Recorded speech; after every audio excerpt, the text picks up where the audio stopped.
Hi, everyone. My name is Charmaine, and I'm the dietitian that helps people reverse type 2 diabetes. And I have Galia here with me. You can say hi to everyone, Galia.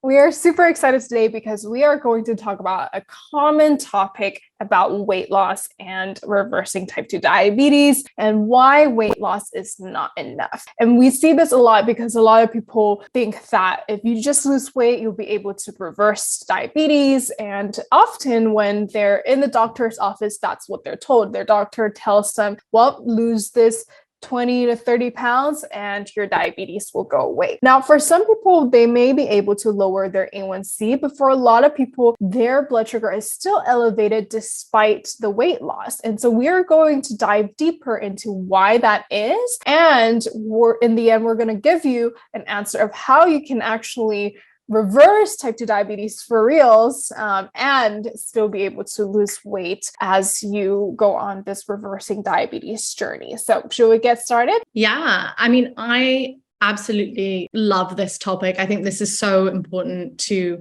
go over, like you said, just because we hear this all the time, and I think it can be really frustrating for people where you've put in so much effort into losing weight, but you don't necessarily see the results that you want in terms of your A1C, in terms of your blood sugar, and generally also just being able to, maintain that weight loss. And so we're really going to just jump into the background science as to why this is the case. So if you've been following this podcast, if you've been following, our social media pages, you would have heard us speak about the primary sites of insulin resistance before. So as a recap, insulin resistance occurs in 3 different tissue types, cell types. So that will be in the liver, in the adipose, so like in fat tissue, and in the skeletal muscle. We're really going to focus on skeletal muscle. And when we say skeletal muscle, again, there are different types of muscle in our body. Skeletal muscle is the muscle that we have the most of. It's literally what you think of when you hear muscle. So the muscles that make our body move. So skeletal muscle is absolutely essential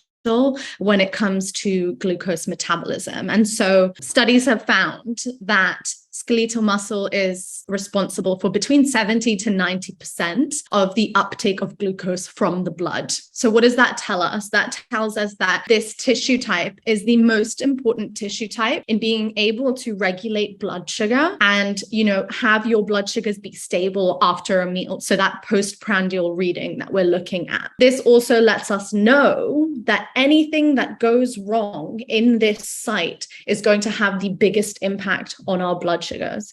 And so insulin resistance at the level of this type of muscle is going to be the kind of the most important determining factor as to our blood sugars. So defects in the response of this muscle type to insulin actually precede elevated blood sugar by decades. And this is all, again, we can share with you guys the studies that we have gotten this information from. This is all based on research, and we'll gladly share that research with you if you want to read more about the actual, details about this whole entire process. But like I said, this really kind of illustrates that this muscle type, skeletal muscle, is essential in the initial stages of type 2 diabetes and pre-diabetes in metabolic syndrome. And it's also going to be that major site that we can actually really target to improve blood sugars. And this is what's really important to highlight here, because it allows us to know, okay, this is something that I can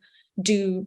I can work with this, right? I can improve this state. If I can tackle the insulin resistance in this tissue type, I can massively improve my blood sugars. So hypoglycemia, elevated blood sugars, any blood glucose excursions that you see is going to be the result of a lowered insulin stimulated glucose transport into skeletal muscle from the blood. So something that we definitely want to kind of establish more when we're speaking about this is the role of fats as a predictor of insulin resistance. And this is really Charmaine's realm. So I'm going to hand over to her to kind of go over with you guys, exactly what insulin resistance is, how it accumulates, and particularly, like I said, in this tissue type that we're focusing on today. Yeah. So I do want to highlight that when we talk about the fat, that we're reducing isn't just the body fat that you're reducing. We're actually trying to target the fatty droplets that's in your muscle and your liver cells, because it's those fatty droplets that do affect your insulin sensitivity,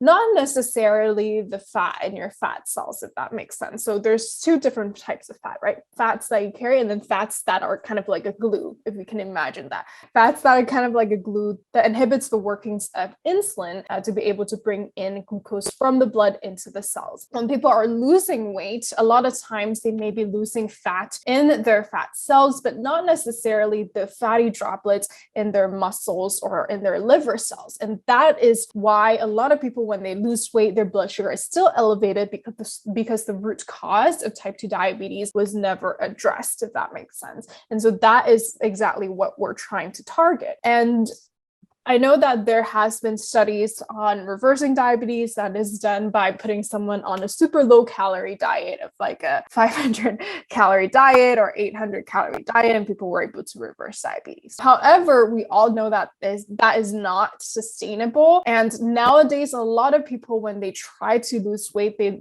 try to lose weight by eating a keto diet or low carb diet that is generally higher in fat and lower in carbs. And when it's higher in fat, it's actually easier to increase your insulin resistance. And so you may be losing weight, you may be even losing a lot of water weight, but you may not be necessarily reducing your insulin resistance, if that makes sense. And so that is why a lot of times, even when people are able to lose weight, they aren't able to lower their blood sugar. And that's exactly what we're trying to address here, because a lot of people will think that, well, I already tried losing weight, doesn't work. I tried low carb, doesn't work, doesn't bring my blood sugar down, then, maybe that's it. Maybe that's my fate, right? But what we're trying to share here is to really show that, okay, weight loss is not equal to reversing diabetes. And we really want to show everyone the correct way, or the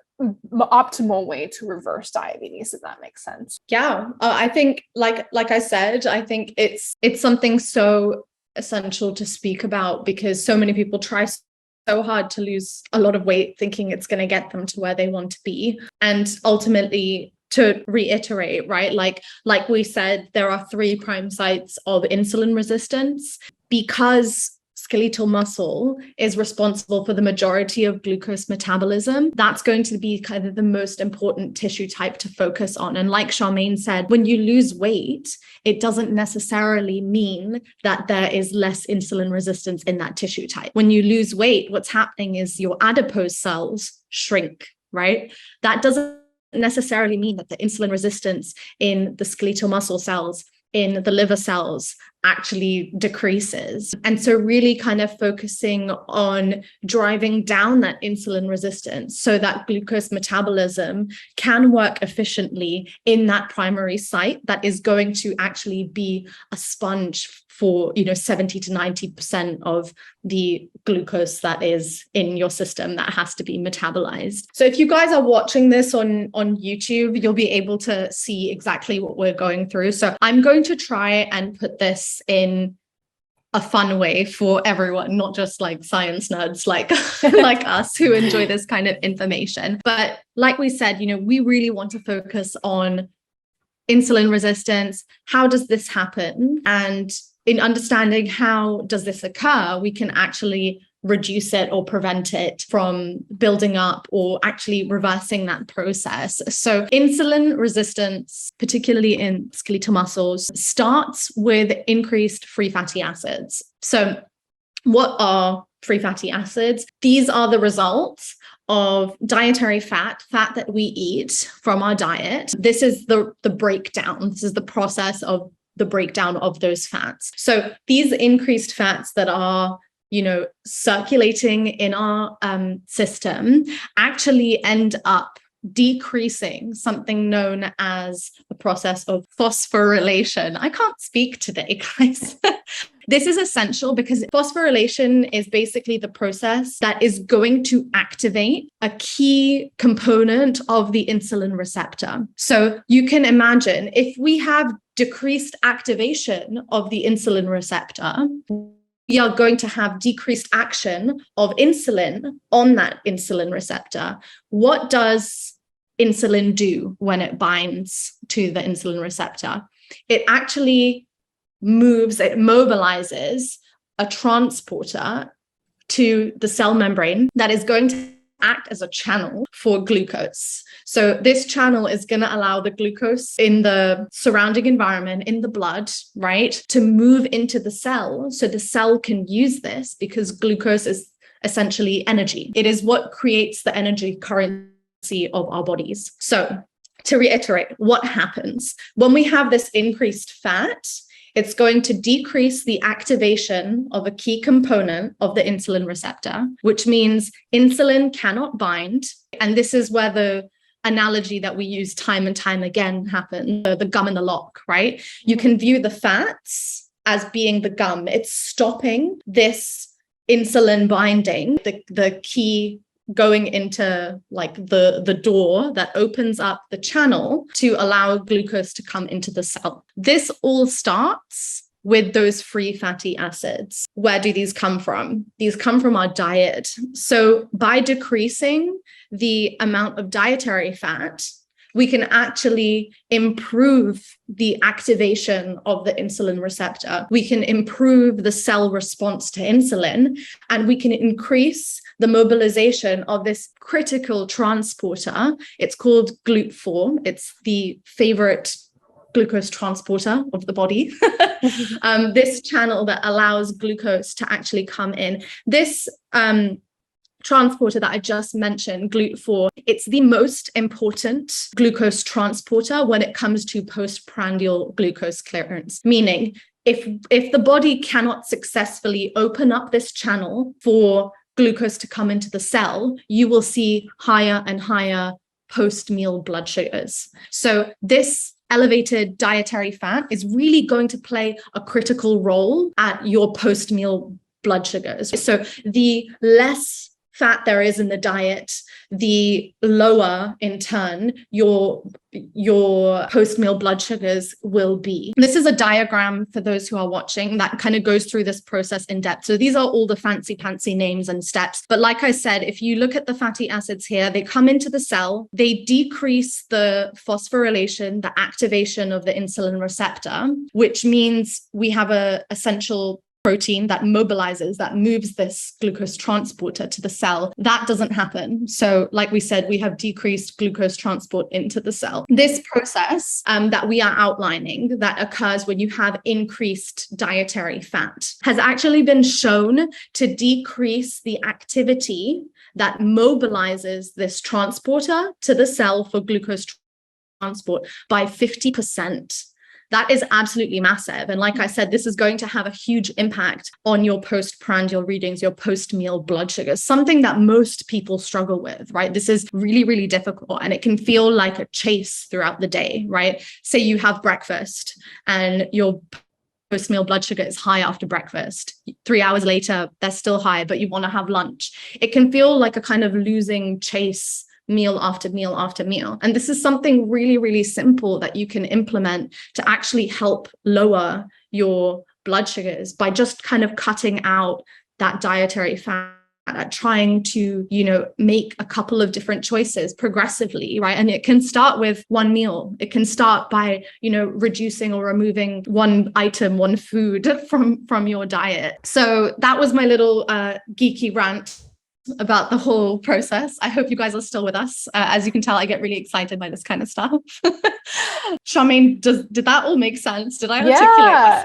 Yes, that definitely makes sense. And, I love this because I think it shows people that we're not just making this up, because a lot of people are like, well, like they're just vegan advocates, or, they're just like animal protectors and don't want people to eat meat. Like that's not it, and, me and Galia are very open that we're not, complete vegans. We're, mostly plant-based, but this is really the bread and butter of what we're coaching and what we're teaching you guys, is that this is actually science. And, this is the kind of domino effect of what a high fat diet does. And it reminds me a lot of times when people ask me, well, I don't eat a lot of sweets, and I don't like dessert, and I don't know why I developed type 2 diabetes, right? And so I think this is perfect for explaining that what causes type 2 diabetes is not necessarily the sugar itself, but it's the dietary fat that you're eating, from meat, from cheese, and then the bread that you eat,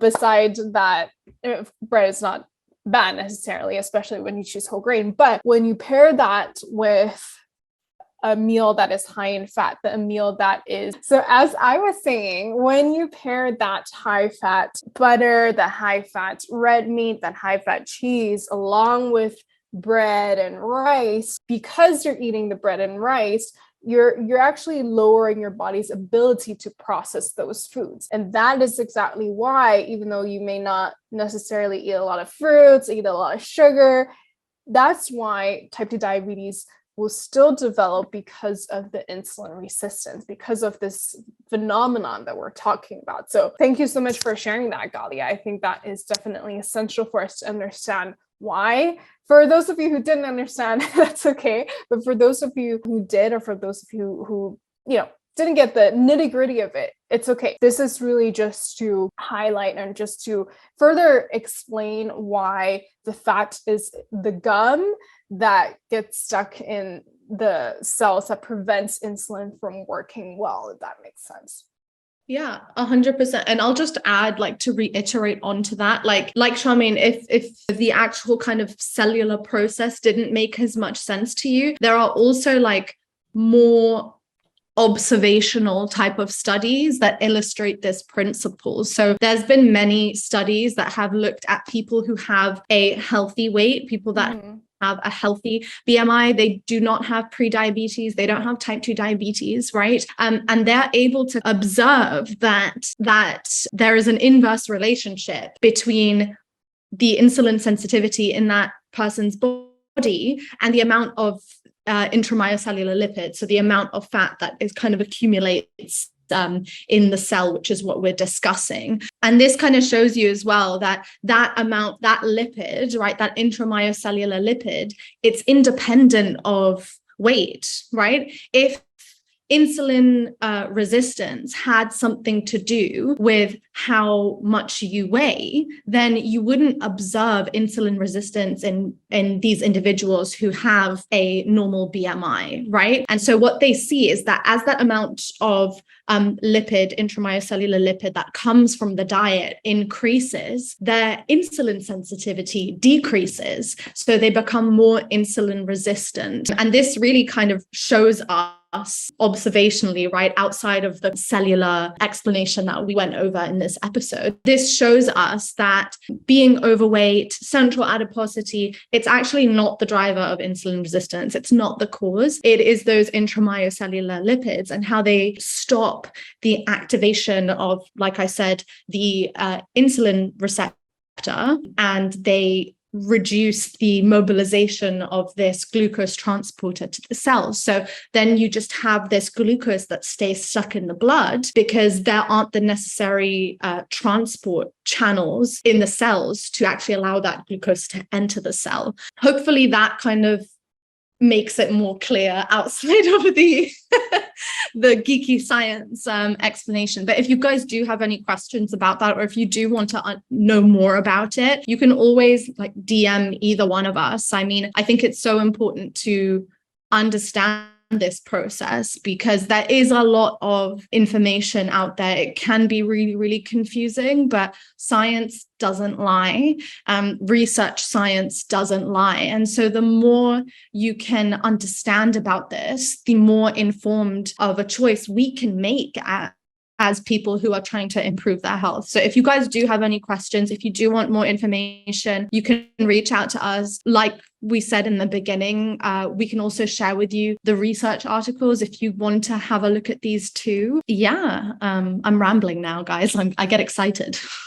I love that. And I think at the end of the day, right, if you're thinking about, well, but the mainstream is all about low carb, it's all about calorie counting, and or that's what my doctor told me. Now, I would ask you this question. At the end of the day, it's up to you, right? It's up to you to choose a method that focuses on the root cause or a method that just manages the symptom, right? And so I think if you want to be able to eat more carbs and be able to lose weight and be able to reverse your diabetes, lower your blood sugar, then, really this is the way. A whole foods plant-based diet really is the way to allow you to do so. Now, one thing, this is kind of bonus that I wanted to add, this is more catered towards weight loss. And it's interesting because the dietary fat doesn't just affect your cells in the insulin activity. It also affects your mitochondria. We all know that in weight loss, metabolism is really important. And mitochondria is the little cells that are responsible for metabolism. And just as how dietary fat can